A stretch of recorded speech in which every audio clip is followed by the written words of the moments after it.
प्रिय विद्यार्थी, आज की कथा वार्ता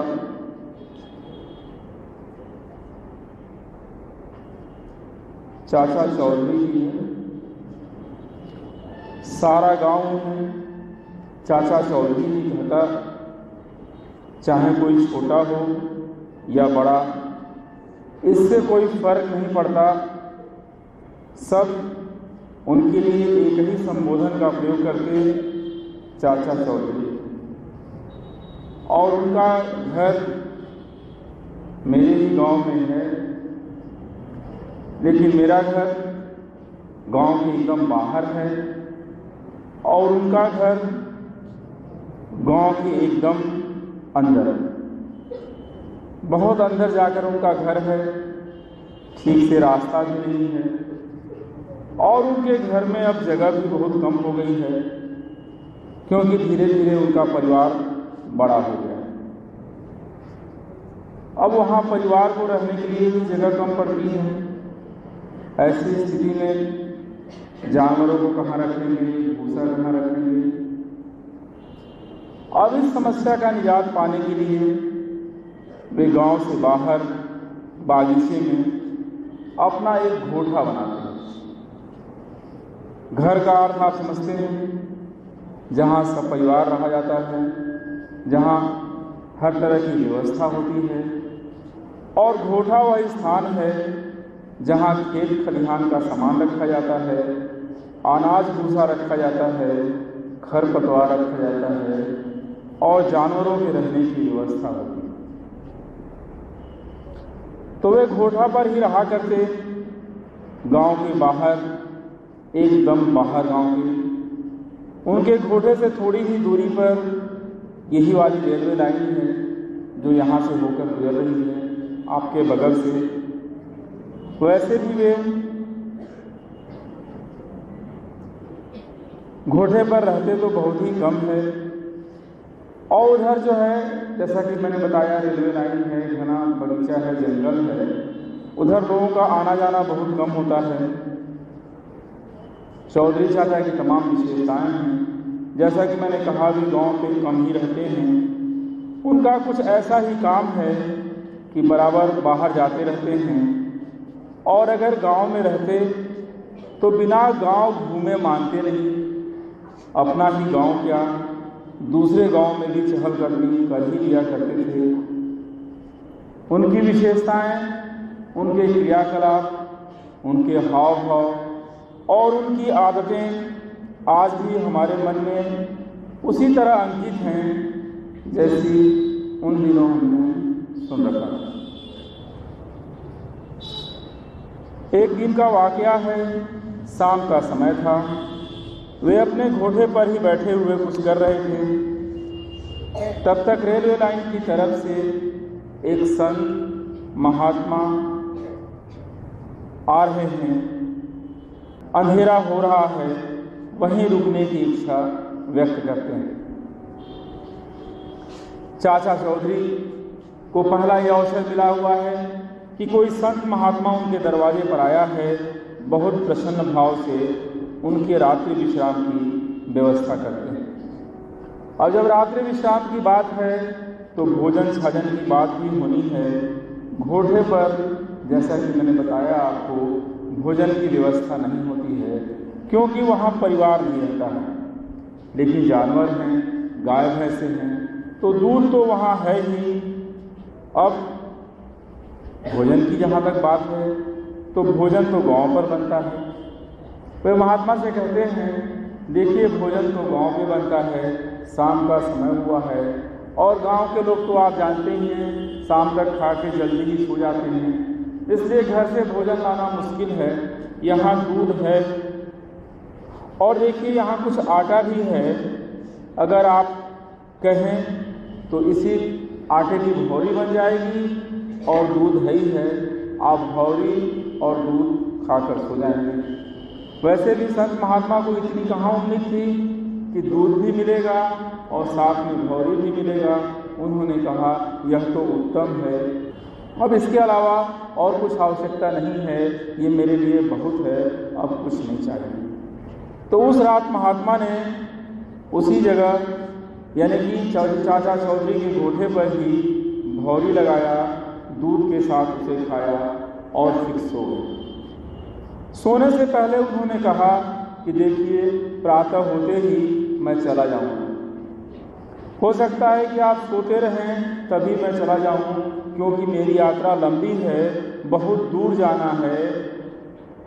आपने रात्रि विश्राम और भोजन का यह अवसर मुझे उपलब्ध करा करके कृतार्थ किया, इसके लिए मैं आपको कोटि कोटि धन्यवाद देता हूँ। और वे अपना कंबल बिछाते हैं और वहीं लेटे हैं। अब आज मुझे नींद नहीं आ रही, समझ नहीं पा रहे हैं। कंबल वही है, जो भी उनके पास सामान है वही है। भोजन भी किया उन्होंने, भोजन करने के बाद नींद आती है। कभी कभी तो बिना भोजन किए ही वो सो जाते हैं संत महात्मा जो हैं, लेकिन आज भोजन भी किया उन्होंने। उनका भोजन भी गरिष्ठ है, भौरी खाया है उन्होंने, दूध पिया है। तुरंत नींद आ जानी चाहिए, लेकिन नींद नहीं आ रही है। बार बार मन में उल्टे सीधे विचार आ रहे हैं, बड़ी असमंजस में पड़े हुए हैं, कुछ विक्षिप्तता की स्थिति बन गई। संत महात्मा हैं, न कोई चिंता, न कोई फिक्र, न कोई जिम्मेदारी, न कोई ऐसी बात, लेकिन जाने आज ऐसा क्या हो गया है कि उनका मन बहुत बेचैन है, उद्विग्न है। इधर उधर घूमने के लिए उठते हैं, रात्रि का समय है, कहाँ घूमते भी, कहाँ टहलते भी, पुनः आकर अपने कंबल पर बैठ जाते हैं। अब उनके मन में एक विचार आता है कि मैं शिव का भक्त और अकेला ही इधर उधर भटकता हूँ। यहाँ जो बछड़ा है बड़ा ही सुंदर, क्यों नहीं इसे भी साथ ले लूँ। रात्रि का समय है, यहाँ कोई है भी नहीं, और जो है वह गहरी नींद में सो रहा है। बड़ा अच्छा रहेगा, मेरे साथ एक नांदी भी हो जाएगा, एक से भले दो, आगे का रास्ता आसान हो जाए। अब जैसे ही विचार उनके मन में आता है, ये विचार बलवती होता है और वे उठते हैं, अपना कंबल समेटते हैं, बछड़े का पगहा खोलते हैं, उसे लेकर चल देते हैं। मैंने बताया रात्रि का समय है, चलते चलते कुछ दूर निकल जाते हैं, उन्हें नींद सताती है। अब जब नींद सताती है तो एक पेड़ के नीचे विश्राम के लिए बैठते हैं, बछड़े की रस्सी हाथ में लिए हुए हैं। उन्हें झपकी आती है, उन्हें नींद लग जाती है। वे स्वप्न देखते हैं कि वे एक महात्मा हैं और आज चोर बन गए हैं, पकड़े भी गए हैं और अपने को बहुत अपमानित महसूस कर रहे हैं। तब तक उनका स्वप्न टूटता है, उनकी झपकी मिटती है, उन्हें होश आता है कि मैं यह क्या कर बैठा। यह सत्य है कि मैं महात्मा हूँ, मैं संत हूँ, मैंने अपना घर परिवार छोड़ा, अपना सब कुछ छोड़ा और ईश्वर की शरण के लिए कहाँ कहाँ भटक रहा हूँ, और यह तुच्छ कार्य कर बैठा, ऐसा घृणित कार्य कर बैठा, ऐसा तो मैं कभी सोच भी नहीं सकता, और यह कार्य मेरा हो ही नहीं सकता। इसके पीछे जरूर कोई षड्यंत्र है, जरूर कोई साजिश है, क्योंकि ऐसी बात हो ही नहीं सकती। और ये साजिश निश्चित ही उस घोठे के स्वामी की है जिसने मुझे रात्रि में भोजन कराया है। और वे उसी क्षण उस बछड़े को लेकर लौट पड़ते हैं। अभी पूरी तरह रात का विभलका समाप्त भी नहीं हुआ है, सूर्य की लालिमा थोड़ी थोड़ी छिटक रही है। वे उस घोठे पर यानी कि वे उस स्थान पर पहुंच जाते हैं। एक हाथ में बछड़े का रस्सी पकड़े हुए हैं और दूसरे हाथ में उस घोठे के स्वामी अर्थात चौधरी चाचा का हाथ पकड़ते हैं और कहते हैं, तुमने मुझसे यह अन्याय, यह पाप क्यों कराया? मैंने तुम्हारा क्या बिगाड़ा था? मैं तो संत हूँ, महात्मा हूँ, रमता जोगी, बहता पानी, जाने क्या संयोग था कि मैं तुम्हारे दरवाजे पर आ गया। और दरवाजे पर आया ही नहीं, मैंने यहाँ रुकने की बात भी कही और तुमने भोजन का ऑफर किया और मैंने इसे स्वीकार कर लिया और तुमने मेरी बुद्धि भ्रष्ट कर दी।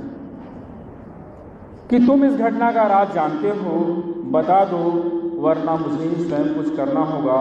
और जान लो, अगर मैंने कुछ किया तो फिर तुम ज़्यादा परेशानी में पड़ोगे। या तो सच सच बता दो या फिर मुझे ही कुछ करना होगा। अब चाचा चौधरी की बात मैंने बताई ही कि वे विशिष्ट व्यक्तित्व के व्यक्ति हैं, बड़े समझदार हैं, बुद्धिमान हैं, ज्ञानी हैं, विज्ञानी हैं। और एक बात जो वे खुद यहाँ स्वीकार करते हैं, वे कहते हैं, महात्मा जी आपकी चिंता एकदम सही है, आपकी बात एकदम सही है, दोष मेरा ही है, गड़बड़ मेरी ही है। सत्य ये है कि जब आप मेरे यहाँ आए मैं इतना भाव विह्वल हो गया था, इतना भाव विभोर हो गया था, मैं सुदबुद्ध हो गया था। कोई महात्मा पहली बार मेरे यहाँ आया था और मुझे होश ही नहीं था। जो आटा मैंने आपको भौरी लगाने के लिए दिया था वो चोरी का था, और यह चोरी कोई और नहीं किया था, यह कार्य मैंने ही किया था। और लोग यहाँ के नहीं जानते, इस कार्य में मैं बहुत सिद्धहस्त हूँ, इस कार्य में मुझे महारत हासिल है। और यह स्थान जहाँ मैं रहता हूँ यह भी उपयुक्त है, क्योंकि देखिए गांव के एकदम बाहर है, रेलवे लाइन के किनारे है, जंगल झाड़ियों से घिरा हुआ है, यहाँ कोई आता जाता नहीं है। संयोग था कि आप पहली बार आ गए। प्रिय विद्यार्थी, चाचा चौधरी भले ही महात्मा जी से कह रहे हैं कि इस बात की जानकारी किसी को नहीं है, किसी को कानों कान खबर नहीं है कि वे क्या करते हैं।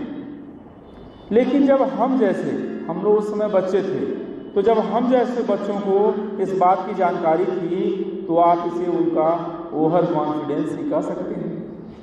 लेकिन फिर भी वे बड़े भले थे, उनका अपना सम्मान था, क्योंकि वे पूरे इलाके का ख्याल रखते थे। उनके फील्ड के लोग उनके बिना परमिशन के कोई ऐसा उपक्रम नहीं करते। उन दिनों यह कम बड़ी बात नहीं थी। कोई बात होती इस तरह की तो लोग पहले चाचा चौधरी से मिलते और फिर उसके बाद कोई और बात सोचते, कोई और कार्रवाई करते। तो ऐसे थे चाचा चौधरी। उनकी तमाम विशेषताएं हैं। एक विशेषता जो मुझे उस समय की याद आती है मैं बता दूँ, वे गांव में रहते थे। गांव गिराव के आदमी, खेती किसानी उनका मुख्य काम था। लेकिन उसके बाद भी वो जब भी अपने घर से निकलते बिना सेंट लगाए नहीं निकलते। अब तुम क्या करते हो तो तुम जानो, लेकिन मैं उन दिनों की बात बता रहा हूँ। और सेंट लगाना क्या, ऐसी जुल्फी झाड़ते, ये तुम लोग जो कांटा तैयार करते हो ना, ये सब उनके सामने फेल। चाहे जितनी भी जुल्फी तुम लोग झाड़ लो, लेकिन इसमें कोई चाचा चौधरी की जुल्फी जैसा जुल्फी नहीं झाड़ा। चाचा चौधरी की बात दूसरी थी, वो तो जमाना था। चलिए, उनकी तो उस समय बड़ी बड़ाई होती थी। उधर से जिधर से वो गुजरते थे, कुछ लोगों को उसी बहाने सेंट का आनंद मिल जाता था। और चाचा चौधरी का पूरा नाम था भाई उस क्षेत्र में। प्रिय विद्यार्थी, जैसे ही चाचा चौधरी ने कहा कि जो आटा आपको मैंने भौरी लगाने के लिए दिया था वह चोरी का था, महात्मा ने तुरंत कहा, बस बस, बात समझ में आ गई, जैसा खाए अन्न वैसा होवे मन। तो मैंने तुम्हारे यहाँ जो भोजन किया था ये उसी का परिणाम है, ये उसी का दोष है, तुम्हारे रात्रि भोज का ही प्रभाव है, जो कि मेरी ये गति हुई, मेरी ये दुर्दशा हुई, मैंने इतना दुर्भाग्य झेला। और वे इस बात से संतुष्ट हो गए, उनका मन हल्का हो गया कि उनके साथ ऐसी कोई बात नहीं है, वे जहाँ हैं जैसे हैं एकदम ठीक हैं, और वे संतुष्ट होकर के वहाँ से विदा हो गए। अब इस पूरे प्रक्रम में उनका अपना कोई दोष नहीं नजर आ रहा है, वे संतुष्ट हैं, निश्चिंत हैं। तो यह उस मन का प्रभाव था जो भोजन उन्होंने ग्रहण किया था। जैसे ही उसका प्रभाव कम हुआ, नष्ट हुआ, स्थितियाँ स्पष्ट हुई, तो वे तुरंत लौटे। और लौटने के बाद की जानकारी आपको है ही। तो यह मन हमें कहाँ से कहाँ ले जाता है और यह हम समझ ही नहीं पाते हैं। मन की अपनी गति है और वह निर्भर करती है कि हम क्या खाते हैं, क्या पीते हैं, किस परिवेश में रहते हैं और कैसी बातें सोचते हैं। मन सदैव चलायमान है, वह हमेशा पहुंचने के चक्कर में पड़ा रहता है और सत्य ये है कि वो कहीं पहुंचता भी नहीं है। अगर पहुंच जाए तो बात ही खत्म हो जाए, बस वो पहुंचने के चक्कर में रहता है और पहुंचता है नहीं। यही उसकी संरचना है कि वह सदैव गतिमान रहता है, वह सदैव गति करता रहता है, कभी स्थिर नहीं रहता है। और चाहे तो आप कह सकते हैं मन लंपट मन लालची, मन चंचल मन चोर, मन की तबही मानिए जब लिए तराजू तो। सारी परिभाषाएं आपको मालूम है, आप अपने बारे में सोच लीजिए। लंपट कितने हैं आपको पता है, लालची की बात ही नहीं है, बस गेट पर देख लीजिए, जीप से पानी टपकना शुरू होता है, नाले का पानी जैसे सूंघते हैं वैसे तब टपकना शुरू हो जाता है पूरा, और मानते भी नहीं घर पहुंचने के पहले क्या क्या करते हैं। मन चंचल मन चोर, मन का स्वभाव बहुत विचित्र है, सदैव संघर्षरत रहता है, सदैव प्रोसेस में रहता है, चलना उसकी प्रक्रिया है, रुक ही नहीं सकता और उसका न रुकना ही संसारिकता है। जिस प्रकार यह संसार कभी नहीं रुकता, सदैव गतिशील रहता है, चाहे कुछ भी हो जाए, संसार की एक अपनी गति है और उस गति से वो चलता रहता है। ठीक वैसा ही मन के साथ भी है, वह भी कभी नहीं रुकता। यदि मन रुक गया तो समझो वह मर गया। मेरी बात सुनो, अगर मन रुक गया तो समझो मन मर गया। और मन का मरना यानी कि वो अमन हो गया। मन था और जोड़ दिया आपने, और का क्या होता है नहीं, तो अमन हो गया। यानी अभी मन था और मन मर गया तो अमन हो गया, अर्थात मन नहीं रहा, मतलब मन विश्रांत हो गया, मन शांत हो गया, मन एकाग्र हो गया, मतलब मन समाधिस्थ हो गया। और जैसे ही आपका मन समाधिस्थ हुआ आप सिद्ध हो गए। तो यह इतना आसान तो नहीं, बहुत कठिन है। मन की गति कोई नहीं जानता, जो जान गया वह पहुंच गया, सिद्ध हो गया, पुरुष से महापुरुष। प्रिय विद्यार्थी, मन भगोड़ा है, सदैव भाग दौड़ में लगा रहता है, कहीं टिकता नहीं है। एक विचार से दूसरे विचार, दूसरे विचार से तीसरे विचार, तीसरे विचार से चौथे विचार, बस उसका यही काम है, चलता रहता है।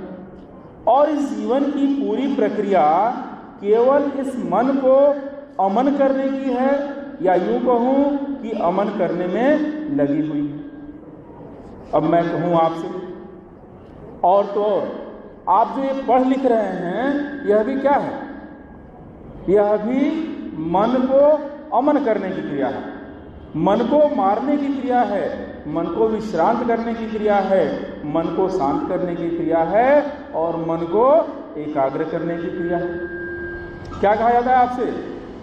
कहा जाता है शांत रहो।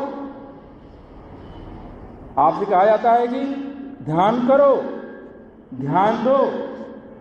तुम्हारा मन कंसंट्रेट नहीं होगा तो नहीं पढ़ पाओगे, पहले मन को कंसंट्रेट करो। मन को कंसंट्रेट करने का क्या मतलब है? केमिस्ट्री का सांद्रण थोड़े है कि कंसंट्रेट सॉल्यूशन आपको मिल गया, डायल्यूट सॉल्यूशन आपको मिल गया। मन का कंसंट्रेशन क्या है? मन को स्थिर करना है, मन को अमन करना है, ध्यान देने के लिए। यह वास्तव में क्या है? ये मन की गति को रोकना है, ध्यान देना किसी एक बिंदु पर। यानी कि सारे संसार से आपका मन विरत हो गया और उस बिंदु पर आ गया। वो आपका कोर्स का टॉपिक, यही छोटेपन से सिखाया गया, यही जीवन पर्यंत सिखाया जाता है, यही साधु महात्मा भी करते हैं। पूजा पाठ क्या है? एक माध्यम है इस बात के लिए कि आप अपने मन को थोड़ी देर के लिए विश्रांत करें, शांत करें, एकाग्र करें। साधु महात्मा क्या करते हैं? धुनी रमाते हैं और भी व्यवस्था करते हैं, उससे भी वही काम करते हैं। वो मन को एक जगह एकाग्र करते हैं, एक जगह रोकते हैं। संबंध क्या है, वह भी मन को रोकने का है। समर्पण क्या है, वह भी मन को रोकने का तरीका है। आस्था क्या है, वह भी मन को रोकने का तरीका है कि मन रुक जाए, मन स्थिर हो जाए, मन की गति खत्म हो। तो ये सारी जीवनचर्या हमारी क्या लगी हुई है, इस मन को रोकने में लगी हुई है। कहा भी गया है, मन चंगा तो कठौती में गंगा। यानी मन को आपने रोक लिया तो फिर आपने सब कुछ पा लिया। और क्या कहा गया है, मन के हारे हार है, मन के जीते जीत। मुझे कुछ गलती लग रही है, आप भी सुधार लीजिए। मन के हारे जीत है और मन के जीते हार। मन अगर आपका हार गया तो क्या करेगा, हारा हुआ आदमी क्या करता है, विश्रांत हो जाता है, रुक जाता है, स्थिर हो जाता है। जीतता है तो उसके अंदर आवेग आ जाता है, गति आ जाती है। तो मन के हारे जीत है और मन के जीते हार। अगर आपका मन जी रहा है या जीत रहा है तो फिर आप हार। तो अपने मन को तभी जीत सकते हैं जब आपका मन विश्रांत में आ जाए, जब मन आपका हार जाए, जब आपका मन थक जाए, जब आपका मन रुक जाए। तो कोई भी उद्देश्य प्राप्ति के लिए मन को रोकना पड़ता है, मन को अपने वश में करना पड़ता है, क्योंकि मन किसी के वश में नहीं रहना चाहता है। बहुत लंपट है, बहुत बदमाश। सारी साधनाएं, सारी तपस्या, सब कुछ इसी के लिए होता है कि मन को रोक लें। प्रिय विद्यार्थियों, आप जिस प्रोसेस में हैं, जो आप कर रहे हैं, निश्चित रूप से ये मन को रोकने की एक प्रक्रिया है, मन को रोकने का एक तरीका है। अगर आप अपनी इसी प्रक्रिया में मन को रोक लेते हैं तो फिर साधु महात्मा बनने की आपको जरूरत नहीं है, कुछ और करने की जरूरत नहीं। तो निश्चित ही आप इस बात पर गौर करेंगे और अपने मन को रोकने की कोशिश करेंगे। आज जो भी प्रक्रिया आपको बताई गई है वो हम मन को एक बिंदु पर रोकने की प्रक्रिया बताई गई है। अगर आप एक बिंदु पर अपने मन को रोक लेते हैं तो निश्चित रूप से आप वह इच्छित लक्ष्य प्राप्त कर लेते हैं। प्रिय विद्यार्थियों, आप इस दिशा में लगे हैं, लगे रहेंगे, आप सफल हो रहे हैं, आप सफल होते रहेंगे, आप सफल हों। शिवो अहम।